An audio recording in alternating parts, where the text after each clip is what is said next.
human baby walked into the hospital with an injured bear cub. What happened next was shocking. Let us know where you're watching from. If you love my content, consider supporting it with a super thanks. Every bit of your support helps us create even more amazing stories for you. The afternoon shift at Pinewood Community Hospital had begun like any other. Nurses chatted quietly at their stations. Doctors hurried through corridors with clipboards, and the waiting room filled with the usual mix of anxious patients. Dr. Olivia Chen had just finished updating a patient chart when she heard the automatic doors slide open, followed by a collective gasp that seemed to freeze the entire lobby. There, framed by the doorway, stood a toddler no older than 2 years. Her curly hair caught the afternoon sunlight streaming through the windows, creating a golden halo around her tiny head. But it wasn't the child's unexpected solo appearance that caused every jaw in the room to drop. It was what she clutched against her chest.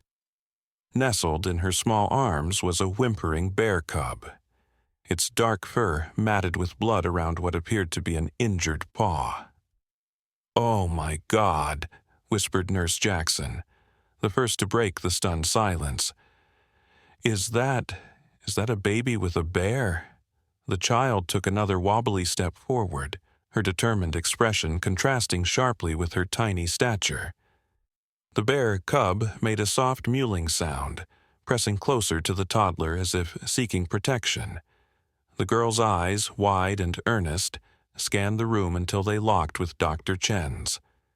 With remarkable steadiness, the child lifted the injured cub slightly higher, as if presenting it to the doctor. "Help," the little girl said, her voice clear and unwavering despite her young age.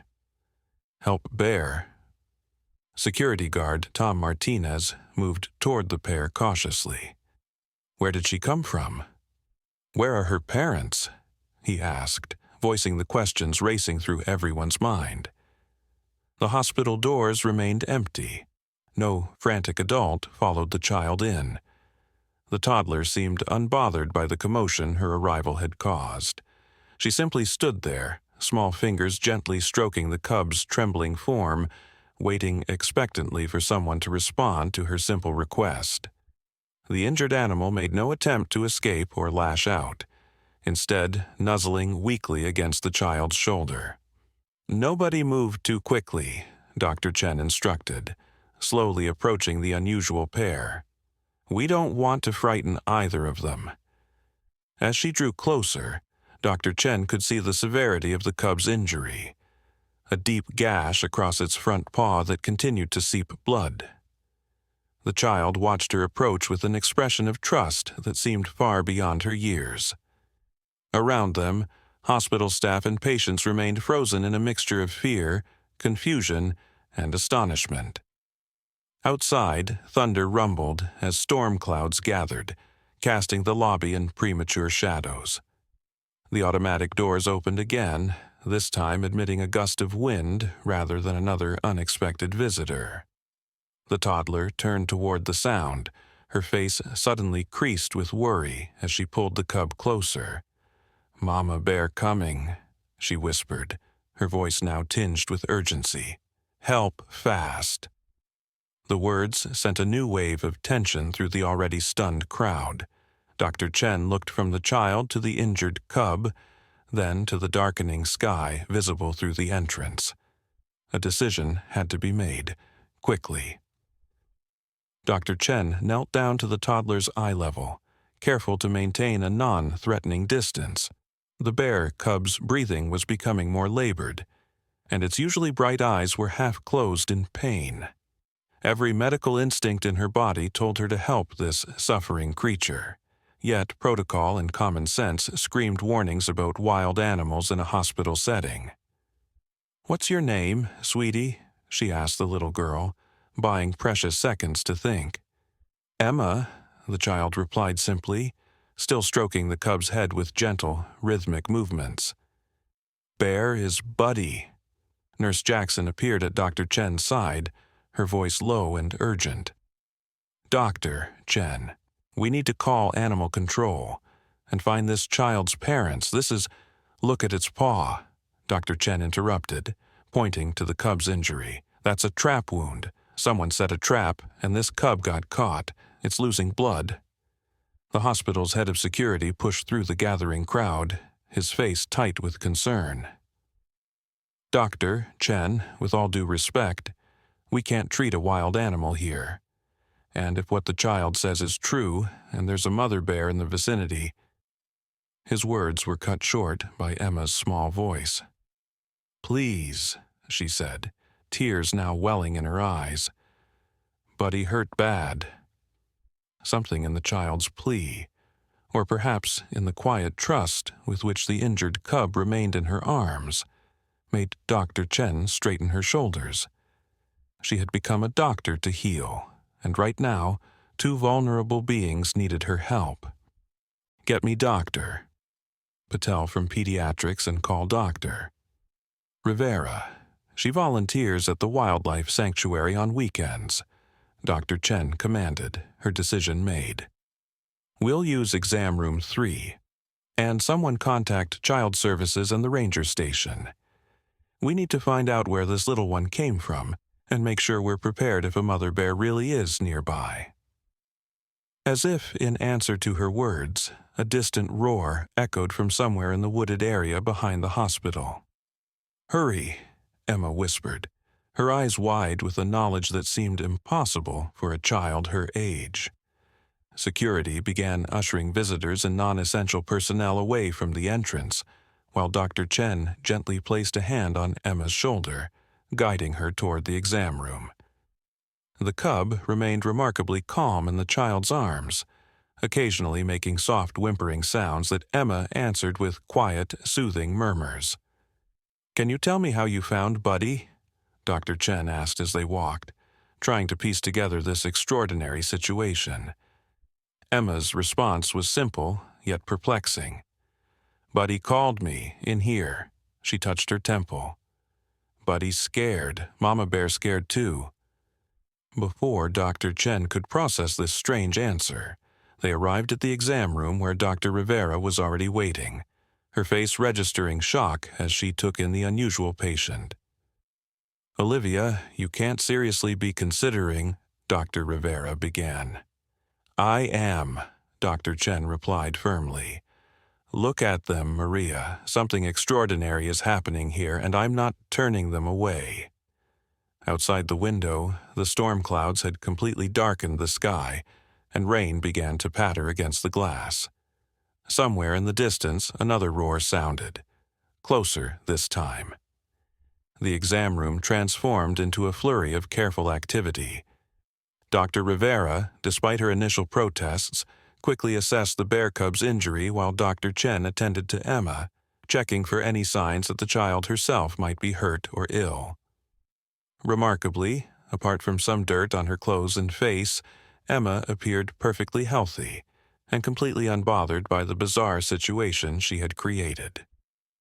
"The trap did some damage, but the wound is clean," Dr. Rivera reported, gently examining the cub's paw while Emma stood close by, refusing to move more than an arm's length from her furry companion. "No signs of infection yet. With some antibiotics, stitches, and a bandage, he should recover." "Buddy better soon," Emma nodded confidently, as if understanding every word of the medical assessment. Dr. Chen exchanged a puzzled look with Dr. Rivera. "Emma, sweetie, can you tell us where your parents are?" She tried again. The little girl's face scrunched in concentration. "Home, far." She pointed vaguely toward the mountains visible through the window. "I bring Buddy. They not see." "You came here alone?" "From the mountains?" Dr. Rivera asked incredulously. Emma nodded as if this was the most natural thing in the world. Buddy showed way. The doctors shared another bewildered look. The hospital was at least 3 miles from the nearest mountain trail. An impossible journey for a toddler to make alone, especially while carrying an injured bear cub. As Dr. Rivera prepared to clean and treat the cub's wound, something even more unusual happened. The cub, which had remained remarkably docile, suddenly tensed and let out a soft growl. At the exact same moment, Emma stiffened and turned toward the window. "Mama coming closer," she said, her voice taking on an odd, mature quality that sent shivers down Dr. Chen's spine. She worried. She angry. No sooner had the words left her mouth than the hospital intercom crackled to life. Code wildlife to all personnel. Security has confirmed the presence of an adult bear on hospital grounds. All patients and staff are advised to remain in secured rooms away from windows and exterior doors. Animal control has been notified. The cub's ears perked up at the announcement, and it made a sound that seemed almost like a response. "She looking for Buddy?" Emma explained, stroking the cub's head. "She's scared." Dr. Chen moved to the window, carefully peering out into the rain-soaked parking lot. At first, she saw nothing among the cars and trees. Then a shadow moved, large and purposeful, between two vehicles. The mother bear had indeed come for her cub. "We need to complete this treatment quickly," Dr. Chen said, returning to help Dr. Rivera. "Then we need to figure out how to safely reunite this cub with its mother without anyone getting hurt." As they worked to clean and stitch the cub's wound, Emma began to hum a strange, melodic tune. The cub instantly relaxed, its eyes fixed on the child with what could only be described as trust. Dr. Chen couldn't help but notice how the little girl's fingers remained intertwined with the cub's good paw throughout the procedure, an inexplicable bond that defied logical explanation. "Almost done, Buddy," Emma whispered. "Mama waiting." Outside, the mother bear's roars had gone silent, a development that the security team, monitoring through cameras, found more concerning than reassuring. The storm intensified, rain lashing against the windows as if nature itself was responding to the tension building within the hospital walls. Dr. Rivera finished bandaging the cub's paw and stepped back. "That's the best I can do for now. The wound is clean and protected. He'll need time to heal properly, but..." A tremendous crash from somewhere near the hospital entrance cut her words short. Through the exam room door, they could hear shouting and the sound of running feet. Emma's expression remained calm, even as alarms began to sound throughout the building. "Mama found door," she said simply. The hospital erupted into controlled chaos as the emergency protocol for an animal incursion activated.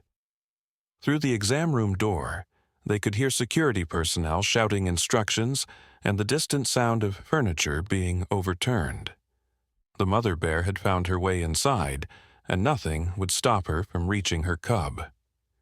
Dr. Chen locked the exam room door and quickly assessed their options. The room had no windows to the outside, only to the hallway, which meant they were effectively trapped with nowhere to go if the mother bear tracked her cub's scent to their location. "What do we do?" Dr. Rivera whispered, instinctively moving to stand protectively in front of Emma and the cub. To their astonishment, Emma gently pushed past the doctor and picked up the bandaged cub, who nuzzled against her cheek with obvious affection. "Open door," the child said calmly. "Let Mama come." "Emma, no!" Dr. Chen reached for the little girl. "A mother bear protecting her cub is extremely dangerous. She not hurt us," Emma insisted with unwavering certainty. "Promise." Another crash sounded, closer this time, followed by the distinctive sound of claws scraping against linoleum. The mother bear was in the hallway outside, following her cub's scent directly to them. Dr. Chen's phone buzzed with a text from security. "Bear in East Corridor heading toward Exam 3. Animal control 8 minutes out. Stay locked down."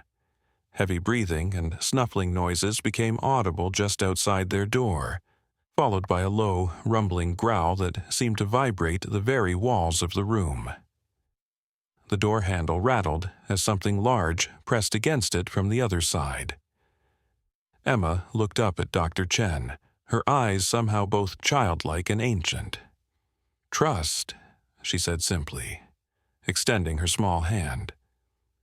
Against every protocol and rational thought, Dr. Chen found herself reaching for the door lock.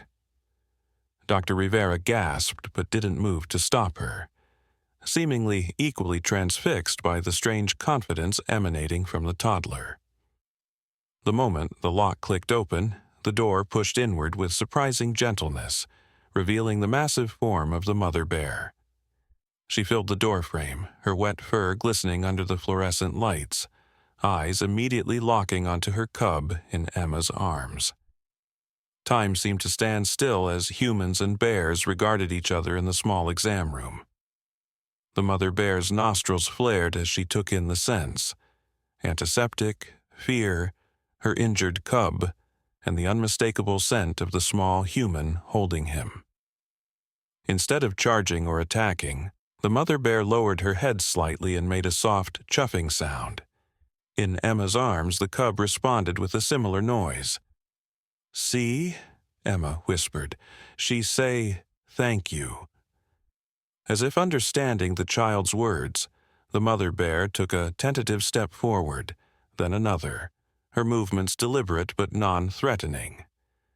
Dr. Chen and Dr. Rivera pressed themselves against the wall, hardly daring to breathe as the massive predator approached Emma. With infinite gentleness, Emma held out the cub toward its mother. "Buddy all better now," she told the bear. "Doctor's fixed." The mother bear carefully took the scruff of her cub's neck in her mouth, lifting the little one from Emma's arms with astonishing tenderness. The cub didn't struggle or seem frightened, maintaining eye contact with Emma even as it was transferred to its mother's care. Then, something happened that would later be described in news reports as impossible and miraculous. The mother bear, still holding her cub, lowered her massive head to gently touch her nose to Emma's forehead, a gesture of unmistakable gratitude and connection. Without any further aggression or damage, the mother bear turned and padded out of the exam room, her cub securely in her grasp. Hospital security personnel, who had been poised with tranquilizer guns, stood down in amazement as the bear calmly made her way back through the corridors and out the same entrance she had forced her way through minutes earlier. In the sudden silence that followed, Emma turned to Dr. Chen with a smile. "Told you," she said simply. As the storm outside began to subside, mirroring the calming tension within the hospital, questions multiplied faster than answers. While hospital staff worked to restore order and assess damage from the bear's entrance, Emma sat quietly in Dr. Chen's office, coloring a picture of a bear family with crayons someone had found in the pediatric ward. Child services had arrived, as had local police and a representative from the ranger station. All were equally baffled by the situation. "We've checked missing persons reports for the entire county," Officer Reyes explained. "No reports of a missing toddler matching Emma's description. No frantic parents calling about a lost child. It's like she appeared out of nowhere." Ranger Wilson shook his head in disbelief. "And the bear behavior, completely unprecedented. Mother bears are one of the most aggressive and dangerous animals when their cubs are threatened. For her to peacefully retrieve her cub and leave without injuring anyone. I've never seen or heard of anything like it."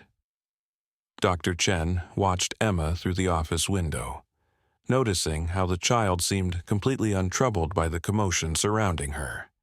There was something about her, a peculiar sense of calm and wisdom that seemed at odds with her young age. "Has anyone been able to get more information from her?" the social worker, Ms. Patel, asked. "Any clue about her family or where she came from?" Dr. Chen sighed. "She speaks clearly for her age, but in very short sentences. She mentioned home being far and pointed toward the mountains. The strangest thing is how she talks about the bears.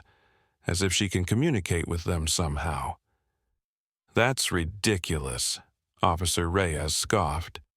"She's just a child with an active imagination who got lucky with wild animals." "Is it ridiculous?" Ranger Wilson challenged.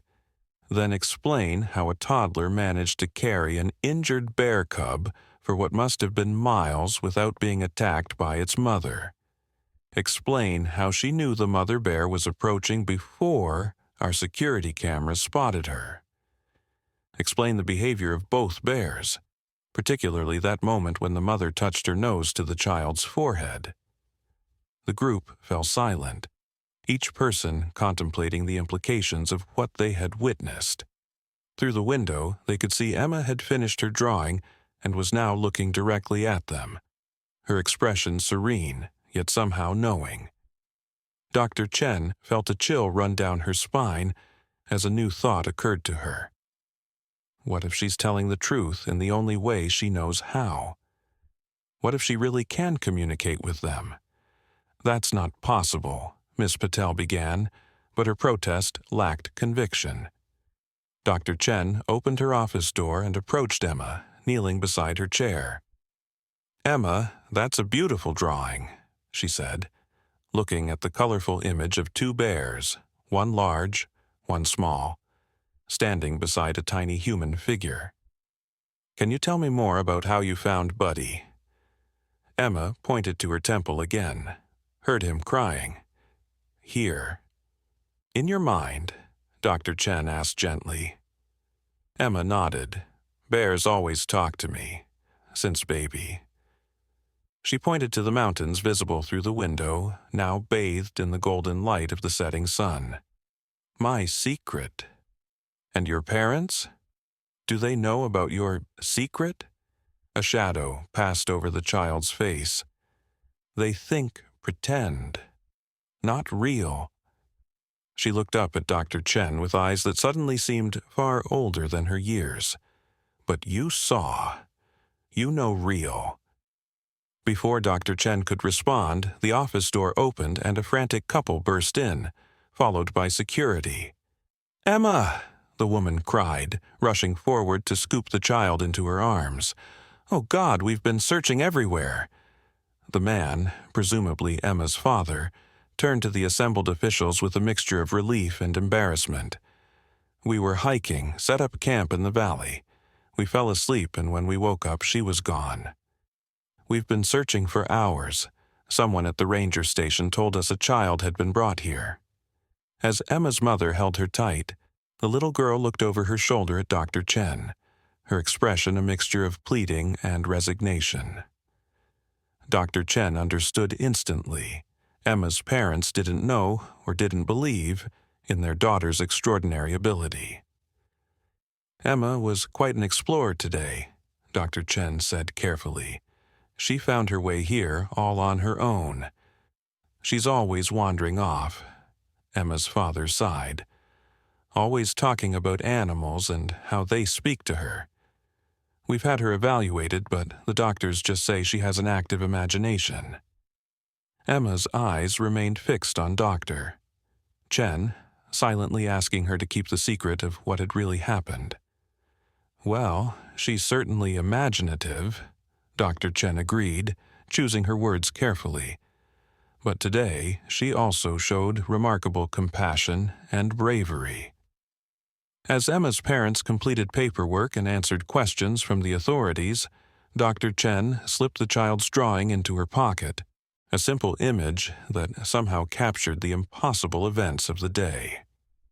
Outside, in the distant mountains now turning purple in the fading light, she knew two bears were making their way home, one with a carefully bandaged paw, living proof of a mystery that defied explanation.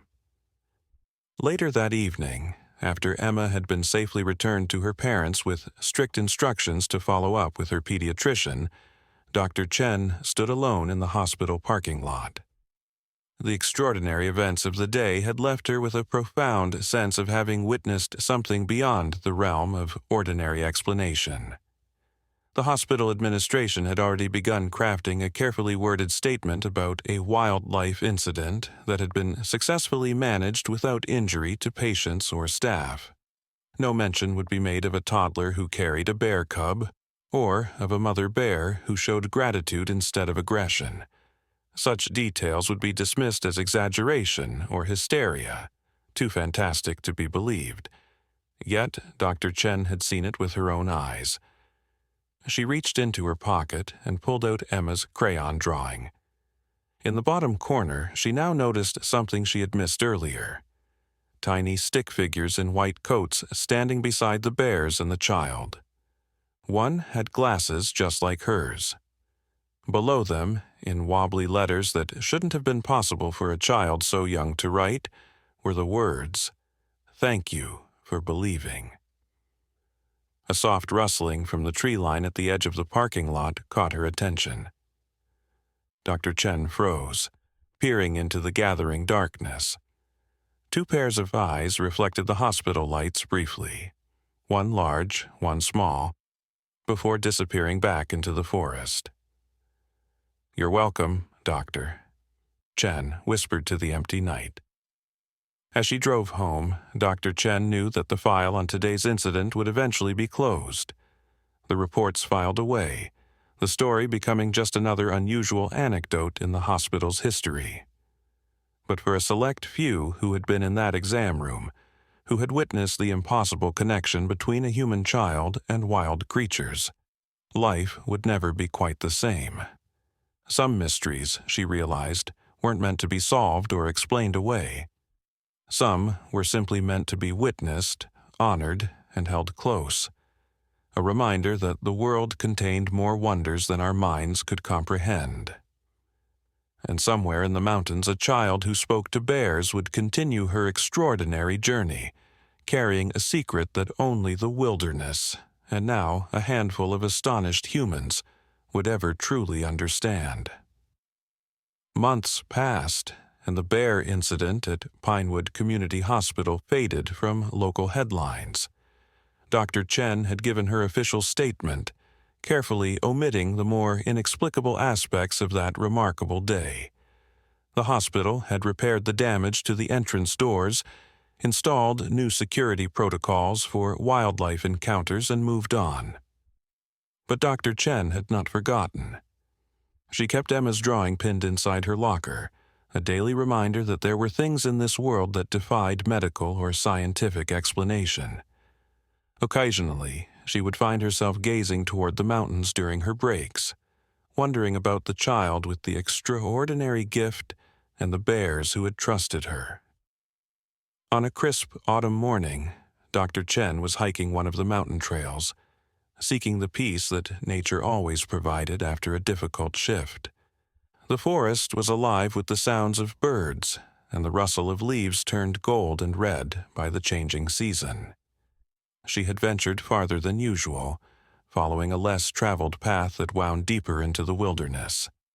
As she rounded a bend in the trail, Dr. Chen stopped abruptly. Ahead, in a sunlit clearing, stood a familiar small figure. Emma was alone, sitting cross-legged on a fallen log, seemingly talking to herself. Dr. Chen remained still, not wanting to frighten the child. Then, from the bushes at the edge of the clearing, emerged the answer to an unspoken question. The bear cub, Buddy, now noticeably larger but with a still visible scar on his paw, ambled toward Emma with the comfortable familiarity of an old friend.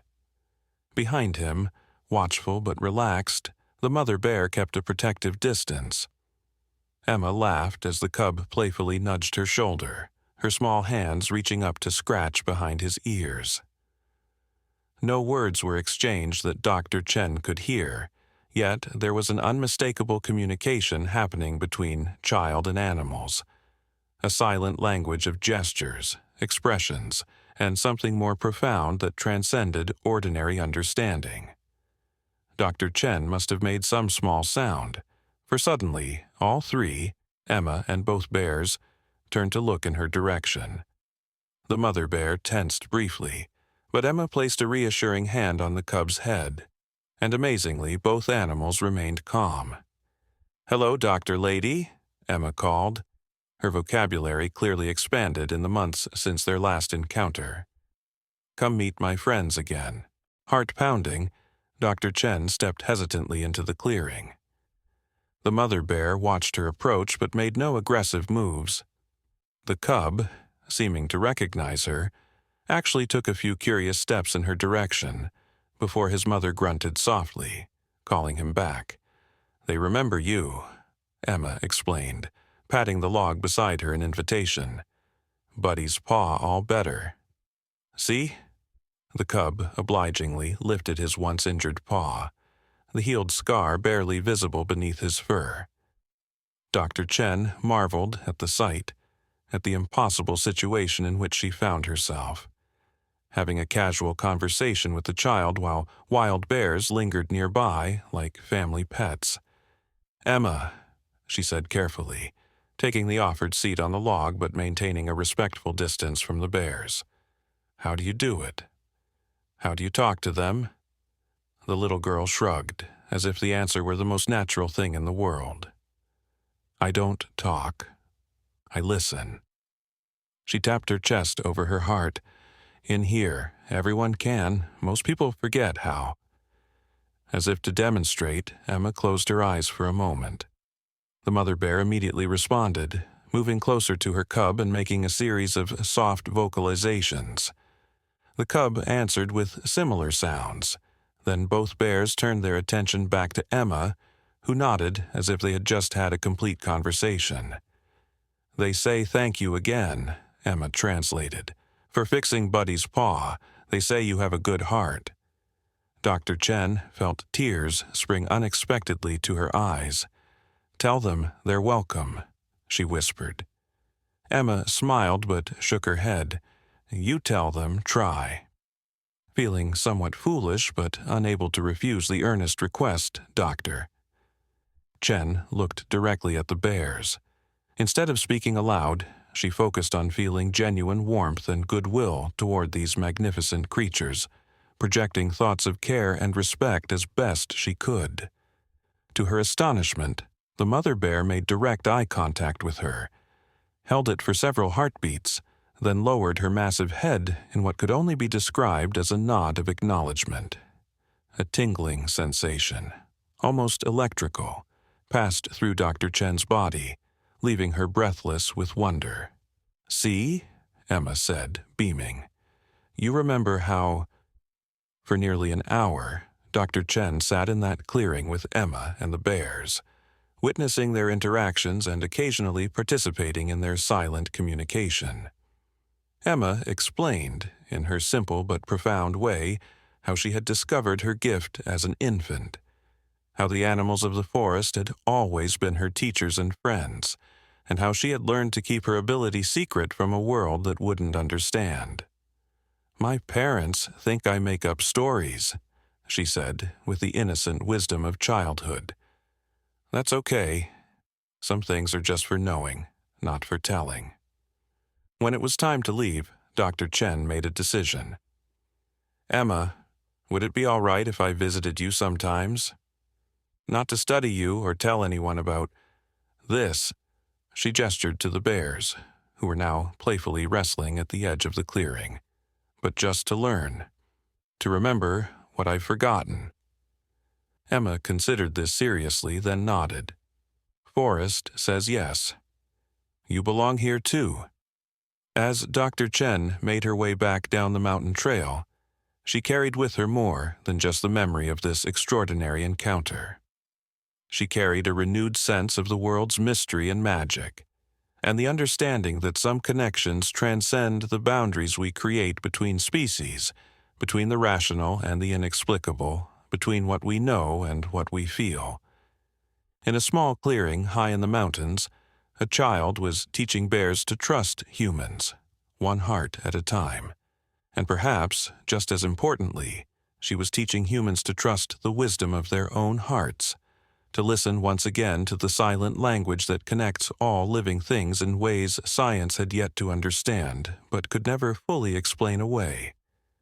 As seasons turned and years passed, Dr. Olivia Chen became a regular visitor to the mountain trails. Her friendship with Emma and her unusual bond with the bears remained their treasured secret. Sometimes they would meet by chance on a forest path. Other times, Dr. Chen would find herself inexplicably drawn to a particular clearing where Emma would be waiting, as if their meeting had been arranged through channels beyond ordinary communication. Emma grew from a toddler to a young girl of 7, her extraordinary gift undiminished by age or education. If anything, her connection to the natural world deepened and expanded. Dr. Chen learned that bears were only the beginning. Emma communicated with deer, foxes, owls, and countless other creatures that most humans only glimpsed fleetingly through the trees. "Every animal speaks differently," Emma explained during one of their forest meetings, as chickadees darted fearlessly around her head and occasionally landed on her outstretched fingers. "Birds talk with pictures and feelings all mixed together. Foxes use smells and memories. Bears are the easiest. They think most like people." Dr. Chen had come to accept these impossible lessons with the same openness she had once applied to medical textbooks. Her time with Emma had transformed her, not just professionally, where her heightened empathy and intuition had made her an even more effective doctor, but personally, reopening channels of perception she hadn't accessed since her own childhood. One autumn day, as golden leaves spiraled down around them, Emma seemed unusually quiet. Now, a second grader with braided hair and missing front teeth, she sat beside Dr. Chen on their favorite log, absently stroking the head of a now fully grown buddy, who still visited her regularly despite having his own territory elsewhere in the forest. "What's troubling you?" Dr. Chen asked, having learned to read the child's moods almost as well as Emma read the forest's. "People are coming," Emma said simply, "with machines, to cut trees." Dr. Chen frowned. "Logging? Here, this is protected land." Emma shook her head. "Not logging, building, houses and roads." She looked up, her eyes filled with a wisdom and sadness far beyond her years. "The animals are scared. They don't know where to go." Over the following weeks, Dr. Chen investigated and discovered the truth behind Emma's warning. A development company had indeed purchased land adjacent to the protected forest and was planning a luxury housing community that would encroach significantly on wildlife habitats. The project had been approved through political connections and legal loopholes, despite environmental concerns. As the first bulldozers arrived at the edge of the forest, Emma became increasingly distressed. "The animals keep asking me to help," she confided to Dr. Chen, "but I don't know how." Dr. Chen had been pondering this same question. As a respected physician in the community, she had some influence, but environmental battles against wealthy developers rarely ended well for the environment. What they needed was something more compelling than standard environmental arguments, something that would make people truly care. The answer came in an unexpected form. A wildlife photographer camping in the remote woods captured a series of extraordinary images. A young girl sitting peacefully amid a gathering of forest animals that should, by all natural laws, have been enemies or prey to each other. Deer beside coyotes, rabbits near foxes, birds perched on the antlers of an 8-point buck, and most incredibly, a family of bears lounging nearby as if attending a picnic. The photographer, astonished by what she had witnessed, sold the images to National Geographic, which published them under the title The Forest Whisperer: Unexplainable Harmony in the Wilds of Colorado. The story went viral, bringing international attention to both the remarkable child, whose identity remained protected, and, crucially, to the forest where this miracle had occurred. When news broke shortly after about plans to develop part of this same mystical forest, public outcry was immediate and overwhelming. Environmental organizations rallied, Petitions gathered hundreds of thousands of signatures, and social media campaigns targeted the development company's reputation. Within months, facing massive public pressure and the scrutiny of environmental protection agencies alerted to possible permit irregularities, the developers sold the land to a conservation trust. The forest was saved, though neither the public nor the conservationists ever knew the true role played by a quiet 7-year-old girl and her doctor friend. On the day the development project was officially canceled, Dr. Chen met Emma at their usual clearing. The child was surrounded by her animal friends, including Buddy and his mother, all seeming to share in a celebration that transcended species. "You did it, Doctor," Chen said, sitting beside Emma on their log. "You saved their home." Emma shook her head, her expression serious beyond her years. "We all did it. Everyone who saw the pictures and cared. Everyone who remembered just a little bit how to listen." She looked around at the gathered creatures. "That's the real secret. Not that I can talk to animals, but that everyone could if they remembered how." Dr. Chen considered this profound insight. "Do you think that's possible? For people to remember?" Emma's smile returned, bright with hope and ancient with wisdom. "The forest thinks so. That's why I'm here." She took Dr. Chen's hand in her small one. "That's why you're here too, to help people remember." As twilight descended on the clearing, Emma and Dr. Chen sat surrounded by the creatures of the forest, predator and prey, large and small, all at peace in this extraordinary sanctuary. No words were spoken, no dramatic communion took place, but in the deepening silence, Dr. Chen could almost hear the heartbeat of the forest itself, a rhythm older than human memory yet somehow familiar, like a song learned in infancy and never quite forgotten. In that moment, she understood that the mystery of Emma's gift was merely a glimpse into a greater mystery, the profound and primordial connection between all living things, a bond that modern humans had forgotten but had never truly lost. She thought of the hospital, of the day a toddler had walked in with a bear cub, the day that had changed her understanding of the world forever. Some mysteries weren't meant to be explained away or reduced to scientific terms. Some were meant to be lived, to be felt in the heart's quiet knowing, to remind us of truths too essential to be captured in words. As night fell and stars appeared above the forest canopy, Dr. Chen made a silent promise, to Emma, to the animals, to the ancient trees that sheltered them all. She would help people remember. Not through dramatic revelations or scientific papers, but through the quiet example of her own remembering. Little did she know how profoundly this promise would be tested in the months to come. Winter descended on the mountains with unusual ferocity that year. Heavy snowfall blanketed the forest, transforming Emma's secret clearings into pristine, white expanses untouched by human footprints. Dr. Chen's visits became less frequent, as treacherous conditions made the hiking trails nearly impassable. But her connection to Emma, and by extension to the forest itself, remained strong despite their physical separation. One bitterly cold January night, Dr. Chen was awakened by her phone ringing at 3:17 a.m.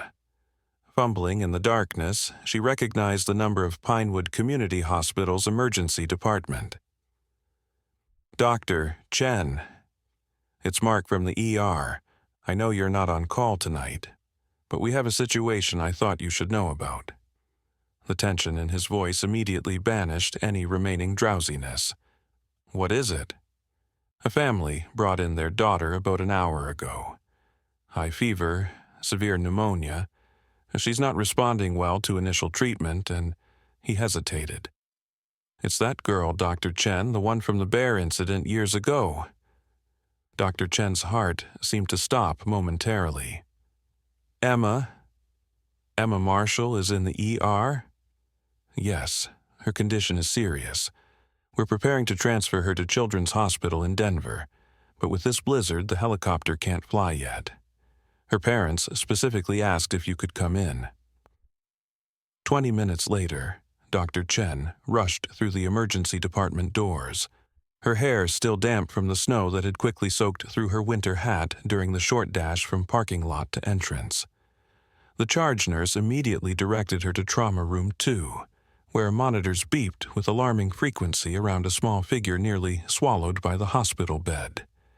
Emma's parents, Robert and Sarah Marshall, looked up as she entered, their faces haggard with fear and exhaustion.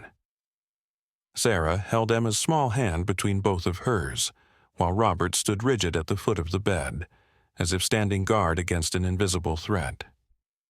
"Dr. Chen," Sarah whispered, her voice raw. "Thank you for coming. She's been asking for you." Dr. Chen approached the bed, her professional training momentarily overwhelmed by the sight of Emma, vibrant, mysterious, wise Emma, now pale and struggling for each breath. The child's usual rosy complexion had been replaced by an alarming grayish pallor, and her lips had a bluish tinge that immediately concerned Dr. Chen.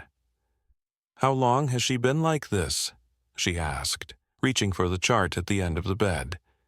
"It started as just a cold 3 days ago," Robert explained, rubbing his reddened eyes. "Then last night her fever spiked suddenly. By midnight she was delirious, talking about the animals needing her, saying she had to get to the forest." Dr. Chen reviewed the chart with growing alarm. Emma's oxygen saturation was dangerously low, her white blood cell count dramatically elevated. The X-rays showed severe bilateral pneumonia with significant pleural effusion, fluid around the lungs that was compressing them further. The hospital pediatrician had started aggressive antibiotic therapy and oxygen support, but Emma's condition continued to deteriorate. As if sensing Dr. Chen's presence, Emma's eyes fluttered open. Despite her obvious distress, a weak smile formed on her cracked lips. "You came," she whispered, her voice barely audible over the equipment surrounding her. Dr. Chen leaned closer, taking Emma's free hand. "Of course I came. We're going to help you get better." Emma's eyes, usually so bright with inner light, were now clouded with fever, but her gaze remained unnervingly focused. "Not me," she managed between labored breaths. "Forest. Sick too. Animals. Dying." Sarah Marshall exchanged a worried glance with her husband. She's been saying things like this since the fever started, talking about the forest being poisoned, the animals calling for help. Under normal circumstances, Dr. Chen might have attributed such talk to fever-induced delirium, but her years of friendship with Emma had taught her to listen differently, to pay attention to the improbable, the seemingly impossible. "Emma," she said softly, "what's happening in the forest?" The child's fingers tightened around Dr. Chen's with surprising strength. "Water. Bad. Making everyone sick." Her face contorted with a pain that seemed to go beyond her physical symptoms. "Bears. Buddy's family. Dying." Dr. Chen felt a chill that had nothing to do with the hospital's aggressive air conditioning. Emma's inexplicable connection to the forest and its creatures had never failed before. If something was indeed happening there, something that could be making animals sick, could it somehow be affecting Emma as well? Before she could pursue this disturbing line of thought, Emma's oxygen levels dropped sharply, triggering a cascade of alarms. The room suddenly filled with medical personnel as Emma began to seize, her small body arching on the bed. "She's crashing," shouted the emergency physician, pushing past Dr. Chen. "Get the crash cart and page respiratory stat." The next hours passed in a blur of medical interventions. Emma was intubated and placed on mechanical ventilation as her respiratory system continued to fail. Blood cultures were drawn to identify the specific pathogen attacking her lungs, but results would take time they didn't have. The blizzard outside intensified, making helicopter transfer to the pediatric specialty hospital impossible. As dawn broke, Emma lay unconscious in the ICU, stabilized but still critically ill. Her parents maintained their vigil by her bedside, while Dr. Chen stepped outside to make a phone call. "Marcus, it's Olivia Chen. I'm sorry to call so early, but it's urgent." Marcus Wilson, the forest ranger she had met years ago during the original bear incident, had since become an ally in her quiet efforts to protect the wilderness areas Emma loved. "I need your help. I've heard reports of something unusual happening in the northern section of the forest preserve, possibly contamination in the watershed. Can you check it out?" She hesitated, unsure how much to reveal. "I think it might be connected to a very sick patient we have here." The line was silent for a moment. Then, "This is about that girl, isn't it? The one from the bear incident?" "Yes." Another pause. "I'll grab my gear and head out as soon as it's light enough. The storm's supposed to ease up around noon. I'll call you when I find something." Dr. Chen returned to the ICU, her mind racing with possibilities, each more disturbing than the last. If Emma was right, if something was poisoning the forest's water supply, something capable of causing severe respiratory illness, then this could extend far beyond one extraordinary child and her animal friends. Around noon, as promised, the storm finally began to abate. Dr. Chen's phone buzzed with an incoming text from Ranger Wilson. "Found something. Need you to see this. Can you meet me? Urgent." After ensuring that Emma's condition had stabilized and promising her parents she would return soon, Dr. Chen made her way to the ranger station at the edge of the forest preserve. Marcus Wilson waited for her, his typically composed face tight with concern. "I've been a ranger for 23 years, he said without preamble, "and I've never seen anything like this." He spread a map across his desk, pointing to an area in the northern section of the preserve. "There's an abandoned mining operation up here, supposedly sealed and cleaned up decades ago, but look at this." He pulled up photos on his tablet, showing a disturbing scene. The carcasses of several deer, 2 foxes, and countless smaller animals scattered around what appeared to be a stream. Most disturbingly, in the center of the image lay the unmistakable form of a dead bear, an adult female. "That's Buddy's mother," Dr. Chen whispered, recognizing the distinctive white patch on the bear's chest that Emma had pointed out to her many times. Marcus didn't question how she could identify a specific wild bear. Whatever killed these animals worked fast. There's no sign of prolonged suffering or illness. And look at this. He swiped to another image showing the stream itself. The water had an unnatural bluish tinge. "I took samples, but full analysis will take days. Preliminary field tests show extremely high acidity and metal content. My guess? The old mine seals failed during the heavy rains last month, and the recent cold snap caused further deterioration, releasing whatever toxic sludge was trapped inside." Dr. Chen stared at the images, the pieces falling into place with horrifying clarity. Emma was right. The forest is sick. And so is she. What do you mean? How could she explain Emma's unique connection to this place, to these creatures? "I think she may have been exposed to the same toxin, but I need to confirm." "Can you take me to this site?" Marcus hesitated.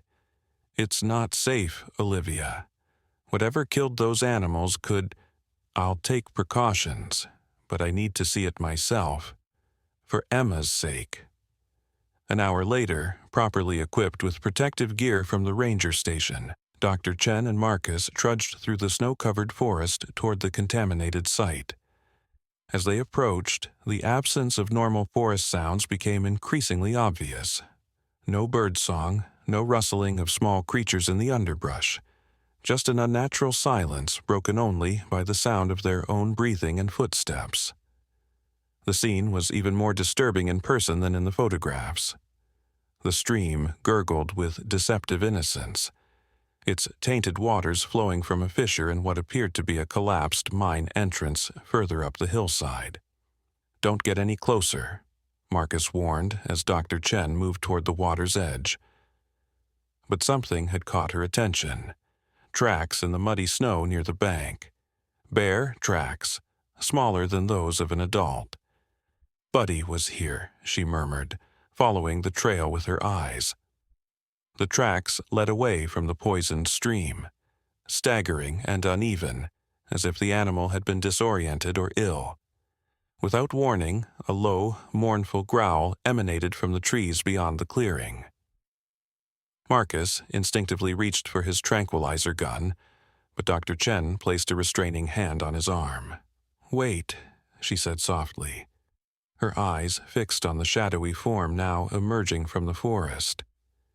It was Buddy, no longer the playful cub she had first met, but a young adult bear in obvious distress. His movements were labored, his breathing audibly ragged. When he caught sight of the humans, he stopped, swaying slightly on his feet. "He's sick," Dr. Chen whispered, her heart breaking at the sight of Emma's beloved friend in such condition. "He must have drunk from the contaminated water." Marcus kept his hand on his weapon. "Sick bears are unpredictable. We should back away slowly." But Dr. Chen couldn't move. Something in Buddy's gaze held her. A desperate intelligence. A plea she couldn't ignore. With a shock of recognition, she realized what was happening. Without Emma to facilitate their communication, Buddy was trying to make contact directly. Ignoring Marcus's hissed warning, Dr. Chen closed her eyes and attempted what Emma had taught her over their years of friendship. She focused not on words or even images, but on the sensation of openness, of listening beyond her ears to something deeper. At first, there was nothing. Then, a jumble of impressions flooded her consciousness. Fear, confusion, grief for the lost mother, and most predominantly a driving need to find help. Not for himself, but for the remaining members of his family who were also sick. The specific focus of this need was clear. Emma. Buddy was looking for Emma. "He knows she's ill too," Dr. Chen whispered, opening her eyes to find the bear still watching her intently. "He came looking for her, trying to find help." Marcus stared at her as if she'd lost her mind. "That's impossible. It's just a bear." "Not to Emma," Dr. Chen replied. She took a cautious step toward Buddy, her hand extended palm up in the gesture of friendship Emma had always used. "We're trying to help her, Buddy, and we'll help you too." The bear made no aggressive move, but swayed more noticeably on his feet. Whatever poison had killed his mother was clearly affecting him as well. Without prompt veterinary intervention, he would likely suffer the same fate. "We need to get him to a wildlife rehabilitation center," Dr. Chen told Marcus. "And I need samples of this water taken directly to the hospital lab. I think I know what's making Emma so sick." Within hours, a complex operation was underway. Environmental Protection Agency officials, alerted by Marcus, had arrived to contain the mine leakage and begin cleanup operations. A team from the State Wildlife Division had successfully tranquilized and transported Buddy and 2 other surviving bears from his family group to the nearest wildlife rehabilitation facility. And most critically, a sample of the contaminated water had been rushed to Pinewood Hospital's laboratory for analysis. By nightfall, Dr. Chen's theory was confirmed. The water contained extremely high levels of heavy metals and an unusual fungal component that, when combined, created a powerful neurotoxin with severe respiratory impacts. The lab technicians had never seen anything quite like it, but once identified, they could create a targeted treatment protocol. Armed with this knowledge, Dr. Chen authorized an experimental combination of chelation therapy, to remove the heavy metals from Emma's system, along with a specialized antifungal treatment. It was aggressive and not without risks, but Emma's condition had continued to deteriorate throughout the day. They were running out of options. As Dr. Chen administered the first dose of the new medication herself, she leaned close to Emma's ear, whispering words meant only for her. "Buddy found a way to tell us what was wrong, Emma. He's getting help too. Now it's your turn to fight. The forest needs you to come back."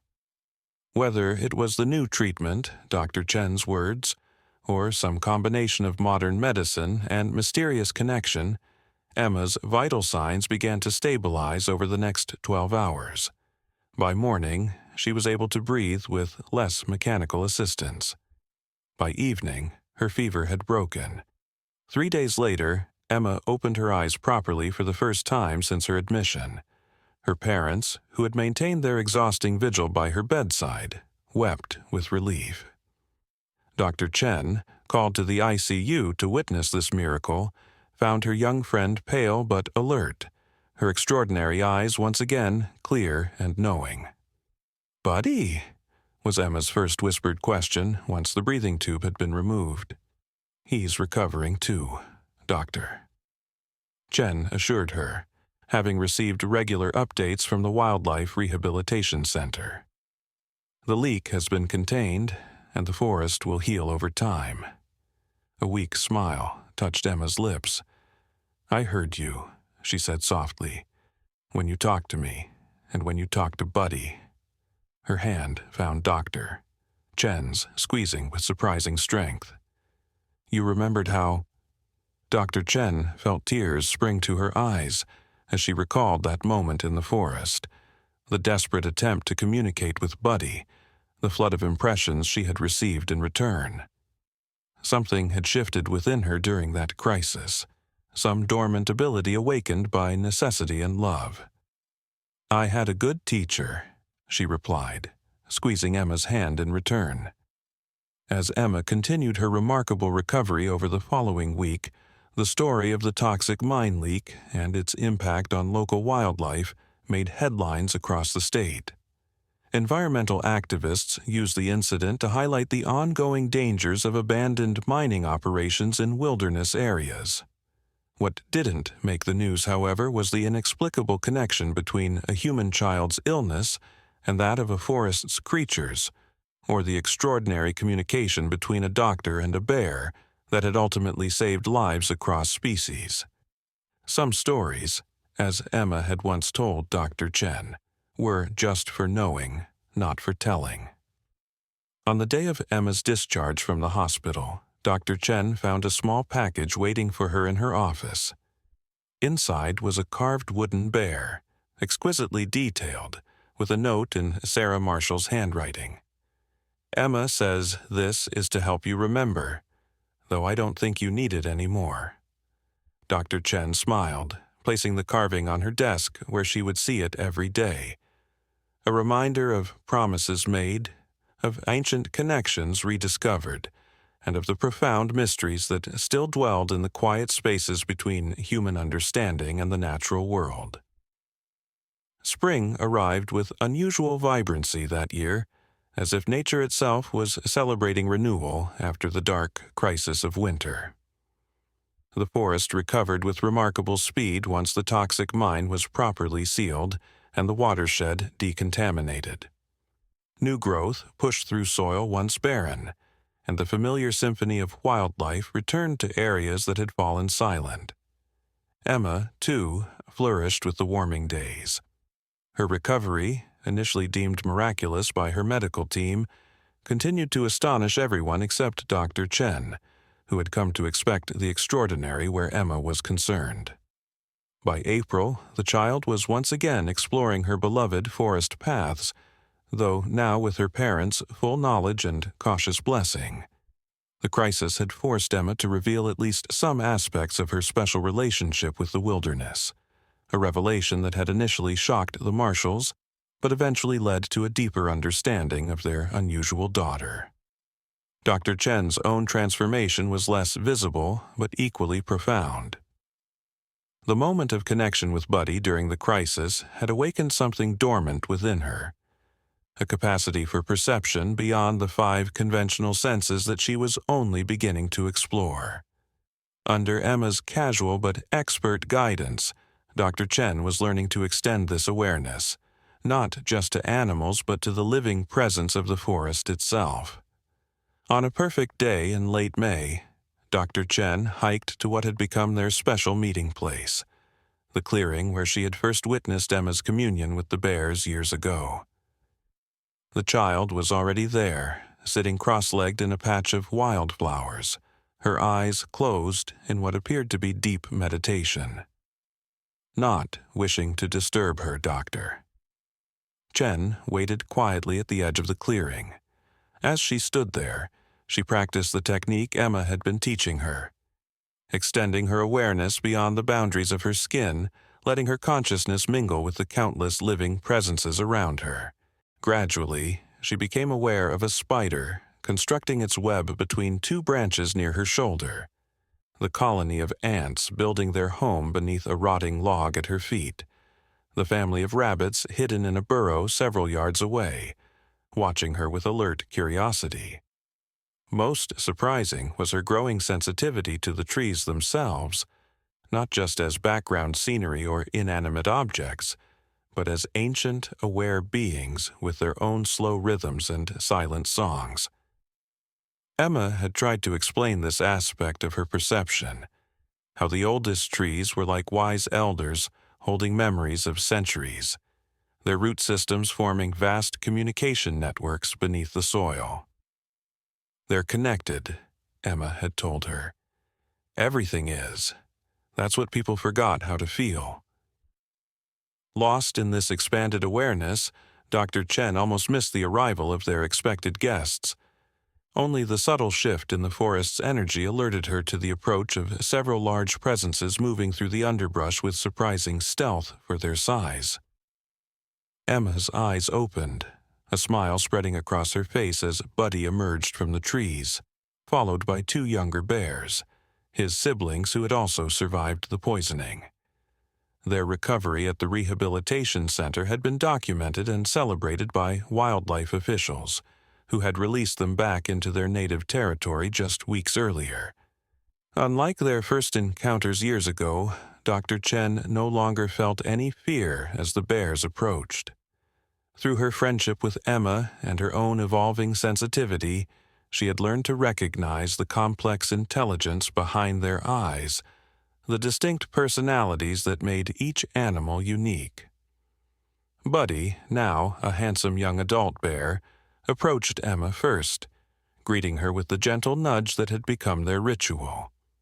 The child laughed, wrapping her arms around his massive neck in a hug that would have terrified any onlooker unfamiliar with their special bond. The younger bears hung back, still somewhat shy around humans despite Emma's welcoming energy. "He has something to show us," Emma announced, rising to her feet. "Something important." Dr. Chen raised an eyebrow. "Did he tell you that?" The child grinned. "You tell me, can you hear him?" "Accepting the challenge, Doctor." Chen closed her eyes and focused her attention on Buddy. At first, there was only the familiar jumble of sensory impressions, scents from his morning foraging, the pleasant coolness of the stream where he had recently bathed, a general sense of well-being. Then, gradually, a more specific impression formed, a distant location deeper in the forest, a sense of urgency tinged not with fear, but with importance. "He wants to take us somewhere," Dr. Chen said slowly, opening her eyes to find Emma watching her with unmistakable pride. "See? You're getting better at remembering." She turned to Buddy with a nod. "Lead the way, we'll follow." What followed was one of the strangest hikes Dr. Chen had ever experienced. Their small procession, 3 bears followed by a child and an adult human, moved steadily deeper into the forest, away from established trails into areas Dr. Chen had never explored. Occasionally, other forest creatures would appear briefly to observe their passing. A fox pausing in a patch of sunlight, a hawk circling overhead, a family of deer stepping aside to let them pass. It was as if word had spread throughout the animal community that something significant was occurring. After nearly an hour of steady travel, they arrived at the base of a massive cliff face that seemed to rise straight up from the forest floor. Ancient trees grew right to its edge, their gnarled roots seeking purchase in the rocky soil. Buddy led them to what appeared to be the entrance of a small cave, partially hidden by hanging vines and moss. Emma approached without hesitation, but Dr. Chen felt a sudden reluctance. Should we really go in there? We don't know what's inside. The child looked back at her with that ancient wisdom that still occasionally caught Dr. Chen off guard. It's okay, Buddy says it's safe. This place is special. With Buddy leading the way, they entered the cave, which opened up surprisingly quickly into a large chamber, illuminated by shafts of sunlight streaming through cracks in the ceiling. Dr. Chen's scientific mind immediately registered the unusual acoustic properties of the space. Their footsteps echoed with musical clarity, and the drip of water from stalactites created a rhythmic counterpoint like a natural metronome. But it was what covered the walls that took Dr. Chen's breath away. Every available surface was adorned with paintings, some clearly ancient, others seemingly more recent, depicting animals, human figures, abstract symbols and patterns that seemed to flow organically across the stone. A cave painting site, Dr. Chen whispered in awe. This must be thousands of years old. I didn't know there were any in this region. Emma shook her head, reaching out to touch one of the images, a bear remarkably similar to Buddy in stance and proportion. Not just old paintings, new ones too. Look. She pointed to an area where the pigment seemed fresher, more vivid. People still come here. Special people. Dr. Chen studied the newer paintings with growing amazement. Unlike the ancient images, which depicted fairly straightforward hunting scenes or animal figures, these incorporated more complex symbols and showed humans and animals in poses of communion rather than confrontation. One striking image showed a small human figure surrounded by a diverse gathering of forest creatures, with lines of energy connecting them all, not unlike the scene Dr. Chen had witnessed with Emma in the clearing. Who makes these? She asked, her fingers hovering above, but not touching the delicate pigments. Emma's expression was thoughtful. People like me, through time. Buddy's family has always brought them here. The implication was staggering. If Emma was correct, this cave represented a continuous tradition spanning thousands of years. A sacred site where humans with Emma's rare gift had recorded their experiences and perhaps communicated across generations. There have been others like you, Doctor, Chen said slowly, processing this revelation. Throughout history. Always, Emma nodded. Not many, but enough. She pointed to another image showing a circle of human figures around what appeared to be a stylized tree. They were healers, teachers, protectors of the forest. They helped people remember how to listen before words got in the way. As they explored the cave further, Dr. Chen noticed a recurring symbol, a spiral pattern that appeared in paintings from seemingly every era, ancient to modern. When she asked about it, Emma simply placed her hand over her heart. The connection, the remembering, it starts here and goes everywhere. She traced the spiral pattern in the air. Like rings in water when a stone drops.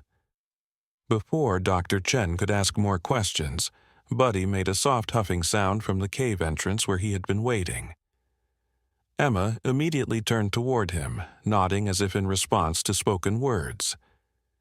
We should go, she said. Others are coming to see the cave. Dr. Chen wanted to ask who these others might be, but something in Emma's tone suggested that was a story for another day. As they made their way back through the forest, guided once again by their ursine companions, Dr. Chen felt a profound sense of having been initiated into something ancient and ongoing, a tradition of connection and communication that had survived millennia, despite humanity's growing separation from the natural world. That evening, unable to sleep despite physical exhaustion from the day's journey, Dr. Chen found herself drawn to her small home office. On an impulse, she began researching indigenous traditions and folklore related to human-animal communication across cultures. What she found both surprised and confirmed her emerging understanding. Almost every culture throughout human history had stories of individuals who could speak with animals or understand the language of the forest. These people were variously described as shamans, medicine women, wise men, or simply as children with special gifts. They served as intermediaries between human communities and the natural world, often as healers who could access knowledge of medicinal plants through their animal allies. Most telling were the recurring descriptions of these individuals. They were said to have been called by animals at a young age, often after being found alone in the wilderness. Many accounts described them as seeming older than their years, with an unusual calmness and wisdom that set them apart from their peers. Again and again, bears featured prominently in these stories, as guardians, teachers, or the first animals to make contact with the human child. The parallels to Emma's experience were too specific to be coincidental. What Dr. Chen had initially interpreted as a unique phenomenon now appeared to be part of a pattern, stretching back to humanity's earliest days, rare but persistent throughout history.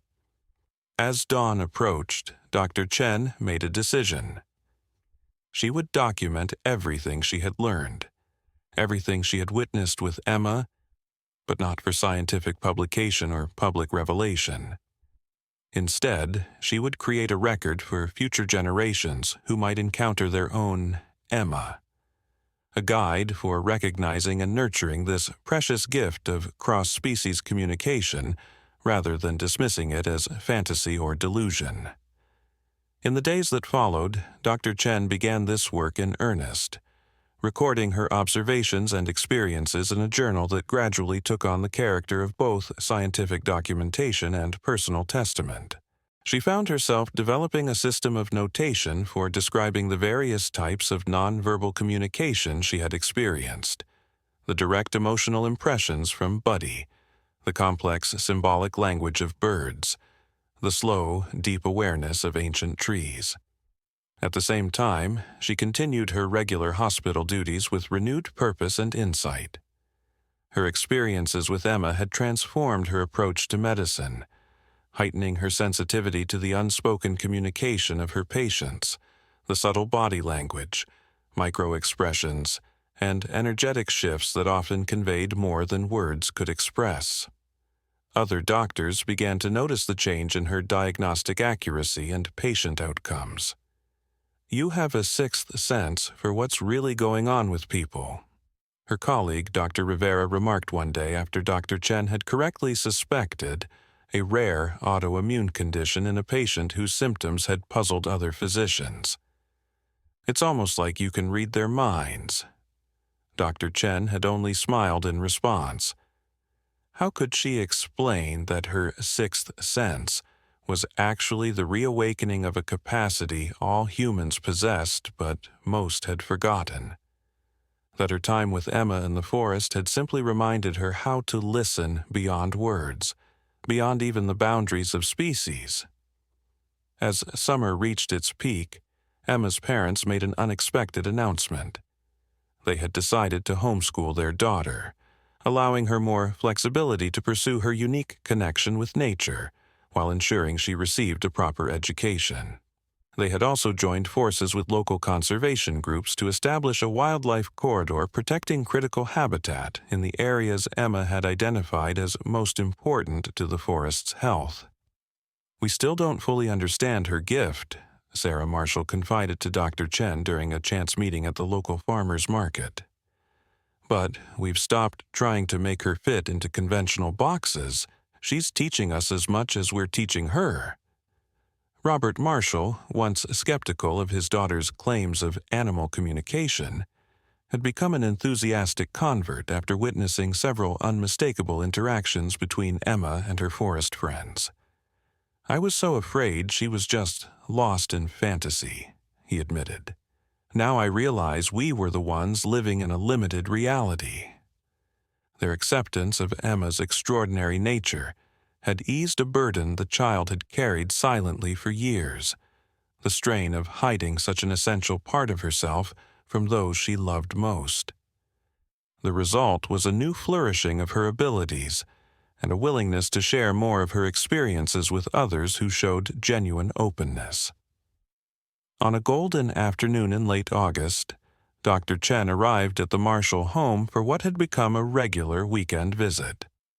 She found Emma sitting on the back porch with two unexpected guests, Dr. Rivera from the hospital and Marcus Wilson, the forest ranger who had helped during the mine contamination crisis. "I invited them," Emma explained, seeing Dr. Chen's surprise. "They're ready to remember, too." Ranger Wilson looked both uncomfortable and intrigued. "Emma says you've been communicating with the forest somehow, that you've learned to do what she does. Is that true?" Dr. Chen chose her words carefully, aware of the professional respect both these colleagues had for her.